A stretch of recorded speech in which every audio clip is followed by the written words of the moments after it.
പിന്നെ ഇപ്പം നമ്മൾ പറഞ്ഞു വന്നത് ഇതാണ് എന്ത് വിഷയം എന്നറിയാം. നമ്മൾ പറഞ്ഞു വന്നത് അധിക ചിലവ് വരുന്നത് അധിക ചിലവ്. അപ്പോൾ അധിക ചിലവിനുള്ള റെമഡി ആയിട്ട് നമുക്കിത് ഉപയോഗിക്കാം. അതിനൊക്കെ നമ്മളിപ്പോൾ ഈ ഇലക്ഷൻ്റെ കാര്യം പറഞ്ഞിരുന്നത്. അപ്പോൾ ഈ തെക്ക് പടിഞ്ഞാറ് മൂലയിൽ നിന്നാണ് ഇപ്പോൾ സ്ത്രീകൾക്ക് ഏറ്റവും നല്ലൊരു വർഷമാണ് ഈ തെക്ക് പടിഞ്ഞാറ് എന്ന് പറയുന്ന ഭാഗത്ത് വന്നിരിക്കുന്നത്. അവിടെ നല്ല ബ്രൈറ്റ് ലൈറ്റൊക്കെ ഇട്ട് ആക്റ്റീവ് ആക്കുന്ന ഒരുപാട് നല്ല പച്ച നിറത്തിലുള്ള ചെടികളും കാര്യങ്ങളും ഒക്കെ അവിടെ വയ്ക്കുന്നത്, തെക്ക് കിഴക്കായിട്ട് ചെടികളൊക്കെ വെച്ച് കൊടുക്കുന്നതൊക്കെ വളരെയധികം നല്ലതാണ്. പിന്നെ ഈ തടസ്സത്തിനെ പറ്റി നേരത്തെ ഒരു സ്ത്രീ നമ്മളെ വിളിച്ചായിരുന്നു. എന്തോ എൻ്റെ വീട്ടിൽ എല്ലാ കാര്യത്തിനും തടസ്സമാണെന്ന്. അപ്പോൾ ഈ അതായത് പോയിസൺ ആരോയ്സ് എന്ന് പറയുമ്പോഴത്തേക്ക് ഒരു വീടിൻ്റെ മുൻവശത്ത് ഒരിക്കലും മുള്ളുള്ള ചെടികൾ വെക്കാൻ പാടില്ല. നല്ല കൂർത്ത മുള്ളുള്ള ചെടികൾ, അതുപോലെ ചെടികൾ വെക്കാൻ പാടില്ല. അപ്പോൾ ആ മുള്ളുകൾ നമ്മെ തന്നെ കുത്തുന്ന നെഗറ്റീവ് എനർജി ഉണ്ടാക്കുന്ന ഒരു ഇതായിട്ട് മാറും. അതുപോലെ തന്നെ നമുക്ക് ഈ പഗുവ മിറർ എന്ന് പറയുന്ന ഒരു കണ്ണാടി ഇപ്പോൾ വ്യാപകമായിട്ട് ചില ഫെങ്ഷുയി കൺസൾട്ടന്മാർ ഓരോ വീട്ടിൽ ചെയ്തിട്ട് 5 കണ്ണാടി അങ്ങ് വെച്ച് കൊടുക്കും. വളരെ ബുദ്ധിമുട്ടി, വളരെ അത്യാവശ്യം ഉണ്ടെങ്കിൽ മാത്രം ഉപയോഗിക്കേണ്ടതാണ് ഈ പഗുവ കണ്ണാടി എന്ന് പറയുന്നത്. ഇത് ഒരു വീടിൻ്റെ ഞാൻ പല വീടുകളിലും പോയിട്ടുണ്ട്. പല വീട്ടിലും പോയി രണ്ടാമത് എന്നെയും വിളിച്ച് കാണിച്ചിട്ടുണ്ട്. കാണിക്കുമ്പോഴത്തേക്ക് 5 വീടിൻ്റെ 5 മൂലയിലായിട്ട് 5 കണ്ണാടി വെച്ചേക്കും. ഒരിക്കലും വെക്കാൻ പാടില്ല. നമ്മുടെ ഉണ്ടല്ലോ. അതെ, ഇതാണ് പഗുവ കണ്ണാടി എന്ന് പറയുന്നത്. ഈ 8 ദിക്കുകളുള്ള വിദ്യാഭ്യാസം, തൊഴിൽ, ആരോഗ്യം, വിഭാഗം, മറ്റെല്ലാത്തിനെയും സൂചിപ്പിക്കുന്ന ഈ 8 മൂലകളും അസൂയ, കുശുമ്പ്, ദൃഷ്ടിദോഷം ഇവയെ മാറ്റാനുമാണ് ഈ പഗുവാമൃതം പ്രധാന വാതിലിൻ്റെ മുകളിലായിട്ട് നമ്മൾ വയ്ക്കുന്നത്. പക്ഷേ ഇത് വയ്ക്കപ്പോഴത്തേക്ക് നമുക്കുണ്ടാകുന്ന ഇത് ഒഴിവാക്കണം. അതായത് ഒരു വീടിൻ്റെ നേരെ തന്നെ അടുത്ത വീടിൻ്റെ വാതിലുണ്ടെങ്കിൽ ഒരു കാരണവശാലും ഈ കണ്ണാടി ദയവ് ചെയ്ത് ആരും വെക്കരുത്. നമ്മൾ പുറമെയാണോ വെക്കുന്നത്? അകത്താണ്.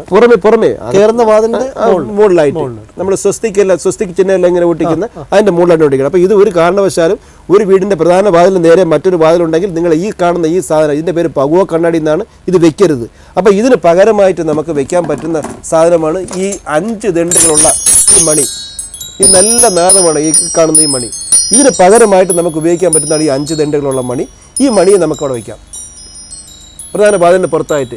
ഇത് 5 എണ്ണം ഉള്ളതാണ്. 6 എണ്ണം ഉപയോഗിക്കേണ്ടത് മറ്റൊരു കാര്യത്തിന് വേണ്ടിയാണ്. അത് വടക്ക് പടിഞ്ഞാറ് വശത്തായിട്ടാണ് 6 എണ്ണം ഉപയോഗിക്കേണ്ടത്.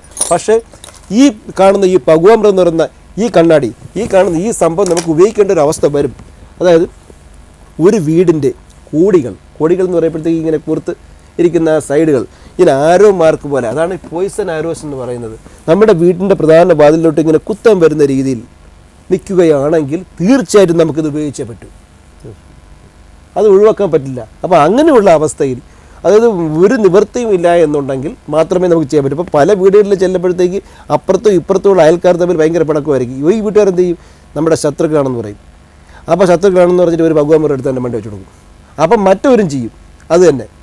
അപ്പം നല്ല ആൾക്കാരുണ്ട് ഇതിൽ തന്നെ, ഒത്തിരി നല്ല ആൾക്കാരേ ഉള്ളൂ. അവർ പറയും നമുക്കൊരു കാര്യം ചെയ്യാം, അവരെ നശിപ്പിക്കേണ്ട സാർ, അത് വെക്കണ്ട. ഒരു കോളും കൂടെ എടുത്തു. ഓക്കെ, ഐശ്വര്യഭവനത്തിലേക്ക് സ്വാഗതം. ഹലോ.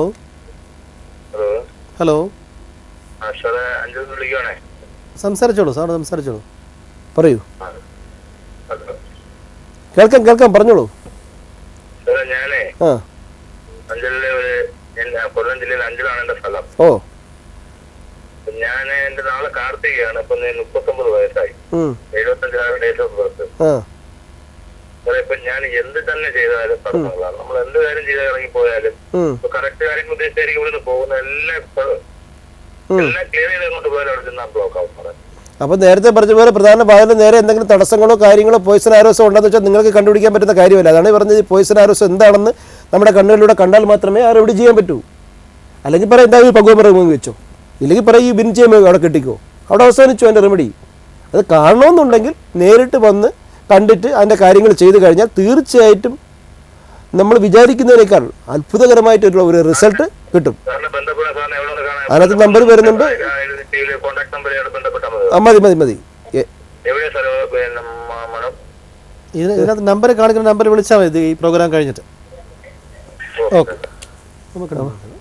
ഇത് തന്നെയാണ് പറഞ്ഞുകൊണ്ടിരുന്നത്, വേറെ കൂടുതൽ. അതെ, അപ്പോൾ എന്തുവന്നിരുന്നത്. അപ്പോൾ അങ്ങനെ ഒരു അവസ്ഥ ഉണ്ടെങ്കിൽ മാത്രമേ ഈ പഗുവ കണ്ണാടി നമുക്ക് ഉപയോഗിക്കാൻ പാടുള്ളൂ. കാരണം ഇതിൻ്റെയൊക്കെ ഈ ഒരു സാധാരണ ബേസിക് ഫെങ്ഷുയി നമ്മളെ കൊണ്ട് ചെല്ലുമ്പോഴത്തേക്ക് കുറേ സാധനങ്ങൾ വാരിയിട്ട് അവിടെ ഇവിടെയൊക്കെ വാരി ഇങ്ങനെ കെട്ടിക്കൊടുക്കും. അപ്പോൾ അതിൻ്റെയൊക്കെ 3 മാസം കൊണ്ട് ഒരു കയറ്റവും കയറും. കാരണം ഇതിൻ്റെയൊക്കെ ശക്തമായ സ്പന്ദനങ്ങൾ, അതിൻ്റെ ആ ഒരു എന്താ പറയുക, അതിൻ്റെ പോസിറ്റീവ് എനർജി ഭയങ്കരമാണത്. ഭയങ്കര ശക്തിയുള്ളവയാണ് ഇതെല്ലാം. വേറെ അതുപോലെ തന്നെ അങ്ങ് പോവുകയും ചെയ്യും.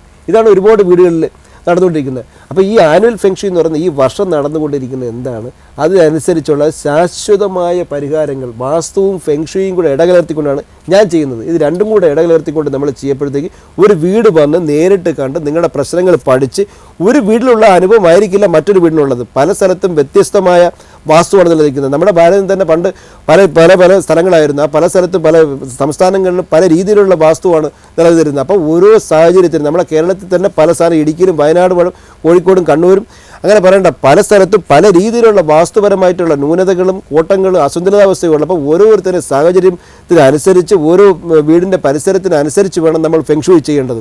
അവിടെ നിൽക്കുന്ന ഊർജ്ജം എന്താണെന്നും അവിടെ ഏത് രീതിയിലുള്ള മാറ്റങ്ങളാണ് വേണ്ടതെന്നും നമ്മൾ ചെയ്യേണ്ടിയിരിക്കുന്നു. ഒരു കുട്ടി ഇരുന്ന് പഠിക്കുന്നത് ഇപ്പോൾ വടക്ക് കിഴക്ക് ഭാഗത്തോട്ടാണെന്നുണ്ടെങ്കിൽ നമ്മുടെ വിശ്വാസപ്രകാരം നീ ഇരുന്നിട്ട് പടിഞ്ഞാറോട്ട് നോക്കിയിരുന്ന് പഠിക്കും, അല്ലെങ്കിൽ അവൻ തെക്കോട്ട് നോക്കിയിരുന്ന് പഠിക്കട്ടെ. തെക്കോട്ട് നോക്കിയിരുന്ന് പഠിക്കുന്ന കുട്ടിക്ക് ഒരു കുഴപ്പമില്ലെങ്കിൽ നമ്മളെന്തിന് മാറ്റാൻ പോകണം? അവൻ അവിടെ ഇരുന്നിട്ട് 100 ഒക്കെ 100% മാർക്ക് കിട്ടുന്നു, ഒക്കെ നീ അങ്ങോട്ടുണ്ടായി നോക്കിയിരിക്കണം, നീ ഇങ്ങോട്ട് നോക്കിയിരിക്കുക, അങ്ങനെ പറയേണ്ട കാര്യമില്ല. എന്താണോ നമുക്ക് ആവശ്യം അതിനുള്ള റെമഡികൾ മാത്രം നമ്മൾ ചെയ്താൽ മതി. നമ്മൾ ആവശ്യമില്ലാതെ പുലിവാല അവരെ പിടിപ്പിക്കാൻ പോകേണ്ട കാര്യമില്ല. അപ്പം നമ്മുടെ വിശ്വാസങ്ങൾ അവിടെ അടിച്ചേൽപ്പിക്കുകയല്ല. പക്ഷേ പൊതുവായിട്ട് നമ്മൾ നോക്കുമ്പോൾ ചില വീടുകളിൽ ചെന്ന് കയറപ്പോഴത്തേക്ക് ഭയങ്കരമായ പോസിറ്റീവ്. പഴയങ്ങാടിയിലെ പ്രവീണിൻ്റെ കാര്യം പറഞ്ഞു. അപ്പോൾ ഈ പഴയങ്ങാടിയിലെ പ്രവീണിൻ്റെ വീട്ടിൽ ഞാൻ ചെന്നപ്പോഴത്തേക്ക് പഴശ്ശിരാജയുടെ ചിത്രം ഷൂട്ട് ചെയ്ത വീടാണ് ഇവിടെ, സിനിമയാണ്. അപ്പോൾ അത് ഒരു വീട് കാട്ടിൻ്റെ ഇടയ്ക്കായിട്ട് കുറച്ച് കാട് പിടിച്ച് കിടക്കുന്നു. അപ്പോൾ വീട് ഞാൻ വിളിച്ചത് എന്താണ് സംഭവം. അപ്പോൾ ഈ വീടെന്ന് പറയുമ്പോഴത്തേക്ക് വെട്ടുകല്ലുകൾ കൊണ്ട് ഉണ്ടാക്കിയ, കണ്ണൂർ കംപ്ലീറ്റ് അങ്ങനെയാണ്, വെട്ടുകല്ലുകൾ കൊണ്ടാണ് വീടുകൾ നിർമ്മിച്ചിരിക്കുന്നത്. ഞാൻ ചോദിച്ചാൽ എന്താണെന്ന് ചോദിച്ചപ്പോഴത്തേക്ക് പറഞ്ഞാൽ അത് ഇന്ന വീടാണ്. പിന്നെ വേറൊരു അവാർഡ് കിട്ടിയ ഒരു കളിമർത്തനം എന്താ പറയുന്ന ഒരു പടത്തിൻ്റെ അവിടെ വെച്ചിട്ട് അവിടെ ഉണ്ടായിരുന്നു. പക്ഷേ പ്രവീണിൻ്റെ ഭാഷയിൽ പറഞ്ഞാൽ അവിടെ വേറെ എന്തൊക്കെയോ ശക്തികൾ ബുദ്ധിമുട്ടിക്കുന്നുണ്ട് അങ്ങനെയൊക്കെയാണ് പറഞ്ഞത്. അപ്പോൾ ശരിക്കും പറഞ്ഞാൽ എൻ്റെ മനസ്സിനകത്തും അങ്ങനൊരു ഒരു ഭയം ഉണ്ടായിരുന്നു. കാരണം ഒരു കണ്ടൽക്കാടുകൾ, ചെറിയ ചെറിയ കണ്ടൽക്കാടുകൾ വളഞ്ഞു ഇങ്ങനെ പോകുന്ന വഴി. അപ്പോൾ എൻ്റെ ഒരു സ്കൂട്ടർ മുന്നിൽ എൻ്റെ കാർ ഇങ്ങനെ പറക്കി ഇങ്ങനെ പതുക്കെ ഇങ്ങനെ പോയിക്കൊണ്ടിരിക്കണം. അങ്ങോട്ട് ചെല്ലുമ്പോഴത്തേക്ക് ചെറിയ ഒരു അങ്കലാപ്പ് ഉണ്ടായിരുന്നു. എന്താണെന്ന് അറിയാൻ വയ്യ. പിന്നെ ഇദ്ദേഹത്തിൻ്റെ മുഖം നോക്കിയപ്പോൾ സൂര്യൻ ഉദിച്ച് വന്ന കണക്കുള്ള നല്ല തേജസ് പ്രവീണിൻ്റെ മുഖം, നല്ല സൂര്യൻ ഉദിച്ച് നിൽക്കുന്ന പല ആൾക്കാർക്കും അങ്ങനെയുള്ള സ്വാമി വരെ അങ്ങനെയുള്ള പള്ളിയിൽ അച്ഛൻ അങ്ങനെ പല ആൾക്കാർക്കും മൗലവിമാരൊക്കെ എല്ലാം നല്ല സൂര്യൻ ഉദിച്ചാണ് നല്ലൊരു പോസിറ്റീവ്. അപ്പോൾ ഞാൻ വിചാരിച്ചു എന്തോ ഒരു പ്രത്യേകതയുള്ള മനുഷ്യനാണെന്ന്. അങ്ങനെ വീട്ടിനകത്ത് ചെന്നപ്പോഴത്തേക്ക് അദ്ദേഹത്തിൻ്റെ അച്ഛനുണ്ടായിരുന്നു. പെട്ടെന്ന് ഫെങ്ഷുയോ വാസ്തു കറക്ഷനോ ചെയ്തിട്ട് അവിടെ നിന്ന് രക്ഷപ്പെടാൻ കഴിയില്ല. കാരണം ഇവർക്ക് ഒരുപാട് കാര്യങ്ങൾ അറിയാം. അപ്പോൾ എന്തായിരുന്നാലും ഫെങ്ഷുയി കറക്ഷനും കാര്യങ്ങളൊക്കെ നമ്മൾ ചെയ്ത് കൊടുത്ത് ടൂൾസ് ഉപകരണങ്ങളൊക്കെ വെച്ചതിന് ശേഷം എന്താ പറഞ്ഞു, അന്ന് കഴിഞ്ഞ പ്രാവശ്യം നമ്മൾ മെഷീൻ ഈ സ്കാനർ ഞാൻ വേറൊരു മാധ്യമത്തിൽ ജയ്ഹിന്ദിൽ കാണിച്ചിരുന്നു. അപ്പോൾ അത് കണ്ടാൽ അത് കൊണ്ടുവന്നു ചോദിച്ചു. ഞാനത് കാറിൽ ഞാൻ മരിച്ച് എനിക്ക് കണ്ണൂരിൽ നിന്ന് എനിക്ക് തിരുവനന്തപുരത്ത് എത്രയും പെട്ടെന്ന് എത്തണ്ടേ, എങ്ങനെയെങ്കിലും പെട്ടെന്ന് എനിക്ക് വേറെ രാത്രി വണ്ടി പിടിച്ച് സമ്മതിച്ചില്ല. അതെടുത്ത് നോക്കാൻ പറഞ്ഞു. അപ്പോൾ ഈ ചെറുപ്പക്കാരനോട് ഞാൻ ഇരിക്കാൻ പറഞ്ഞു. ഇരുന്നിട്ട് അദ്ദേഹത്തിൻ്റെ ഓരോ ഞാൻ ഓറ എന്ന് പറയുമ്പോഴത്തേക്ക് പ്രകാശ വലയും അദ്ദേഹത്തിൻ്റെ എനർജി പരിശോധിച്ചിട്ട് ആ കൂരയിൽ നിന്ന് ഏതാണ്ട് ഒരു 6-7 മീറ്റർ പോയിട്ട് പോലും ഇത് അവസാനിക്കുന്നില്ല.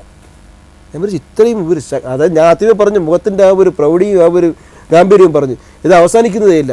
അവസാനം ചുവരി ചെന്ന് ഞാൻ മുട്ടി. അപ്പോൾ എൻ്റെ തലയിൽ ഉദിച്ചു. ഞാൻ പറഞ്ഞു ബട്ടൺസ് മാറ്റാൻ പറഞ്ഞു.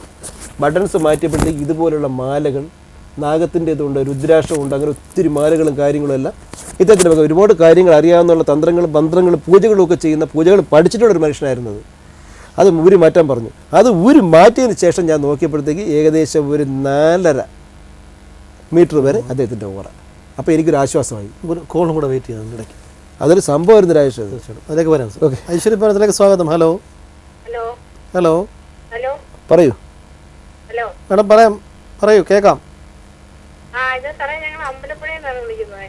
ആ ഞങ്ങളൊരു പൂജാമുറി ഉണ്ട്. ഓ വടക്കോട്ട് ദർശനായിട്ടാണ്. അതിന്റെ പടിഞ്ഞാറ് അറ്റത്തായിട്ട് ഞങ്ങൾ ഒരു കുബേരനെ വെച്ചിട്ടുണ്ട്. അതിന്റെ മുന്നില് ഒരു രൂപയും വെച്ചിട്ടുണ്ട്.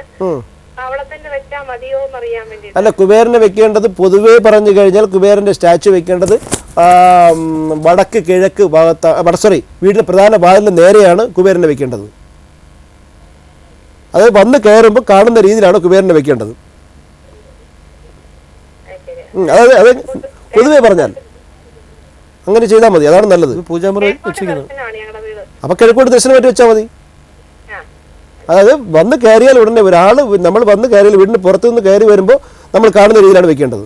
അങ്ങനെയാണ് 12 വർഷമായിട്ട് എൻ്റെ സ്ഥാപനത്തിൽ എൻ്റെ വീട്ടിൽ ഞാൻ വെച്ചിരിക്കുന്നത്. എനിക്ക് യാതൊരു കുഴപ്പമുണ്ടായിട്ടില്ല. അങ്ങനെ തന്നെയാണ് വെക്കേണ്ടത്. അത് കഴിയുന്നതും ഐ ലെവൽ, കണ്ണിൻ്റെ ലെവൽ, വീടിൻ്റെ മുതിർന്ന ആളിൻ്റെ ഐ ലെവൽ, അങ്ങനെയാണ് വെക്കേണ്ടത്. ഒരു ചുവന്ന റിബണും കൂടി ഇളി കെട്ടിക്കൊടുത്താൽ, ചുവപ്പ്, നീല, മഞ്ഞ ഈ റിബണും കൂടി അദ്ദേഹത്തിൻ്റെ ഇടുപ്പിൽ കെട്ടിക്കൊടുത്താൽ വളരെയധികം നല്ലതായിരിക്കും. അത് ചുവപ്പ് നിറങ്ങൾ കൊടുത്തു കഴിഞ്ഞാൽ പോസിറ്റീവ് എനർജി വളരെയധികം കൂടുമെന്നാണ് പറയുന്നത്.